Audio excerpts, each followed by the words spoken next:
Well, as the nation grapples with the mass shooting epidemic, many are wondering how hateful ideologies are able to fester on the internet. One America's Alex Salvi takes a look at one of the web's most hostile corners. In the wake of the deadly shooting in El Paso, Texas, questions are being raised about the online forum that acts as an incubator for radical ideas. The suspect in the attack posted his manifesto to the anonymous message board 8chan just minutes before carrying out the shooting, claimed the lives of 22 people. Now, 8chan is one of the 5,000 or so largest websites on the internet, so it's quite popular. And I would describe 8chan and other similar sites as almost a 24-hour-a-day Klan or neo-Nazi rally, where every now and then someone will leave in order to commit a violent attack.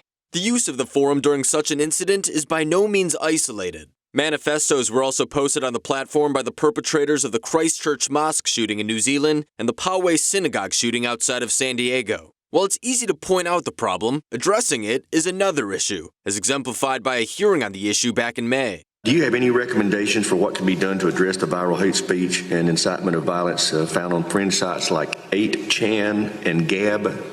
And that's for any of you. Y'all don't have any suggestions for us? That's scary. Sir, I would add we can't make policy without good advisement. The website 8chan was founded by Frederick Brennan in 2013 as an offshoot of the anonymous message board 4chan, a home of shock humor and commentary. The original concept was to be a beacon of free speech in response to other social media platforms becoming too restrictive. All legal speech was to be accepted, regardless of how offensive it may be, making it the perfect landing spot for a group of gamers in 2014. In what's become known as Gamergate, a surge of users turned to 8chan after being kicked off more mainstream platforms for anti-feminist sentiment. As a result, the site became more radical, prompting Brennan to step away from his post, turning over control to Army veteran Jim Watkins, who now runs 8chan from the Philippines. In response to the deadly shooting, Brennan is now calling for the site that he founded to be shut down, saying it's negative to everybody, including the users. One of the reasons is that they know, these shooters, that 8chan is a site with a community that is sympathetic to the ideas of the shooters and that will download any manifesto posted, even if it turns out to be fake.